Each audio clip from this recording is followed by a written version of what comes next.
Sa pagpapatuloy ng ating balitaan, kabuuang 75 billion pesos na hospital bill ng 1.3 million na pasyente naging libre po dahil sa zero balance billing.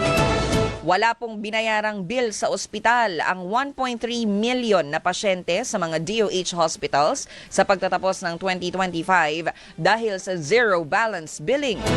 Ang kabuuang bilang na 74.65 billion pesos na bill ng mga pasyente mula Hulyo hanggang Disyembre naging zero o naging libre para sa mga pasyenteng nagpa-admit sa basic accommodation ng mga DOH hospitals.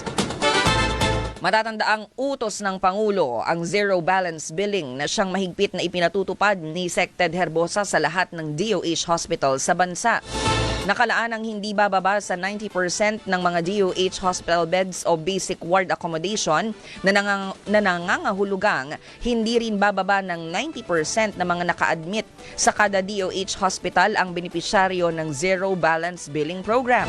Habang nasa 30 to 40% naman ang basic accommodation sa mga GOCC hospitals. Kaugnay nito, dahil sa aprobadong 2026 budget ng kagawaran, nakalaang 1 bilyong pisong pondo po para sa ilang LGU hospitals at karagdagang 1 bilyong pisong pondo naman para sa operasyon ng 4 na specialty hospitals ang mas magpapalawak pa sa implementasyon ng zero balance billing. Tiniyak naman ng DOH ang pagpapalawig ng zero balance billing ngayong taon na target na ring ipatupad sa mga piling ospital na siyang pinapatakbo naman ng LGU. Sec, your reaction, 75 billion hospital bill of 1.3 million na patients naging zero. Yes, meron akong pasyente nakita 2.7 million ng bill. Wala siyang binayaran, zero. Pero kadalasan napansin namin nasa 40 to 50,000 ang gastos ng pamahalaan sa kada pasyenteng nadi-discharge sa ating mga DOH officers. Yun yung average, no? Pwedeng higher, lower. May mga iba 200, 400,000. Zero. Wala silang binabayaran dahil sabi ni BBM, bayad na po ang bill nyo. So yung taxes nyo dyan po pumupunta. So nakukuha ang pondo ng ZBB sa tatlong bagay. Unang-una, yung sweldo ng ating mga public doctors dito sa DOH hospitals and nurses. Pangalawa, yung tinatawag na maintenance and operating expenses na nakabudget yan every year, yung GAA, General Appropriation. Tapos, pangatlo, yung PhilHealth at yung medical assistance for indigent and financially incapacitated patients. Ngayon, sa 2026, may plano na subukan ponduhan na rin ang mga local government unit hospitals. So pinag-usapan namin to ni ES Recto, yung pamamaraan kung paano gagawin.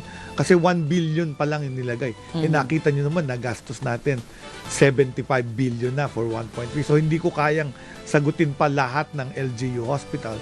So pipili tayo ng ibang probinsya, malaman lang namin yung costing at tutulungan natin yung ibang gustong magpatupad ng zero balance billing. Pero Tina, may iba ng LGU nagpapatupad ng zero balance billing sa pondo nila. So ito yung mga mayayamang LGU. Kaya na nila yung zero balance. Bago pa inuna ni BBM, inutos ni BBM yan nung last SONA. So yung expansion ng ZBB in other local government units na susuportahan ng DOH, ito po yung mga ospital na hindi kaya ng sarili nilang pondo mula sa lokal na pamahalaan. Correct. At ito yung mga ospital na medyo level 2 or level 3. Ibig sabihin nun, may mga operasyon, may ICU.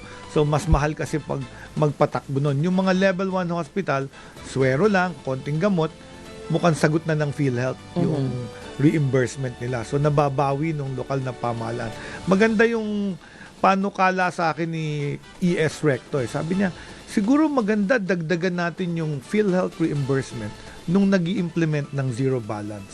So imumungkahi natin to sa PhilHealth at sa Benefits Committee na sana mabigyan ng incentive yung mga ospital na nagbibigay ng zero balance with a higher PhilHealth reimbursement. So pag-aaralan niya, papaaral ko yan sa PhilHealth and hopefully makatulong yung pondo na yan at ma-encourage yung mga public hospitals na mag-admit pa ng mas maraming pasyente. So ibig sabihin, Sec, yung 1 billion pesos na halaga na allocated for the expansion of zero balance billing in local government units, kung hindi man napili ang lokal na pamahalaan, dapat that won't stop them from doing their own ZBB kung kaya naman nila.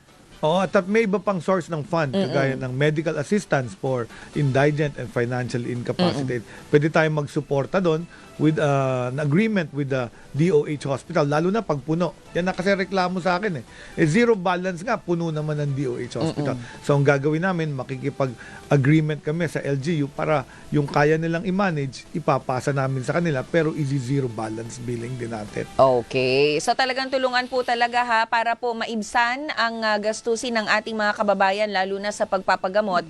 Tulungan po talaga ito mula po sa level ng local government unit at national government sa kahit anong pasilidad yan kasi nga devolved ang health. Kahit po yung mga operasyon po natin, yung mga serbisyo po natin sa mga health centers, devolved din po yan. Hindi lamang po nangyayari ang devolution sa mga ospital. Devolve po yan, pero si Secretary of Health pa rin na sinisisi pag walang gamot sa health center. Oo, tutulong ganun talaga tayo. Yun. So, pero paalala ko lang sa ating mga taga-subaybay, mga nakikinig at nag-aano ng kanilang kalusugan, nag-iisip. Very important din yung role ng mamamayan.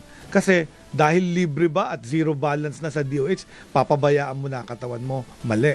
Importante ito. Kaya tayo may programang ganito para matutunan ng mga tao kung paano alagaan ng kalusugan nila. Yung pagbabakuna, isang paraan yan para hindi ma-ospital yung bata pag nagkasakit. Kasi pag bakunado sa tigdas, most likely hindi siya ma-hospitalize pag nagkaroon ng bronchopneumonia. So yung complications na piprevent at yung death na piprevent. So maraming pwedeng gawin. Itong programa mo, yung Health Promotion Bureau, which is keeping yourself healthy, is a very important part.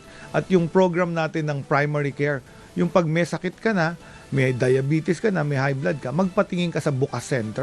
Diba? Para hindi mo pabayaan yung kalusugan mo at hindi ka ma-hospital ng heart attack or stroke. So yan yung konsepto. No? Hindi lang zero balance yung programa. Buong programa ito from primary care, prevention, primary care at yung hospitalization. Ayan. So, hindi lang po tayo dapat curative. Tayo din po ay preventive. Correct. Prevention is better than cure.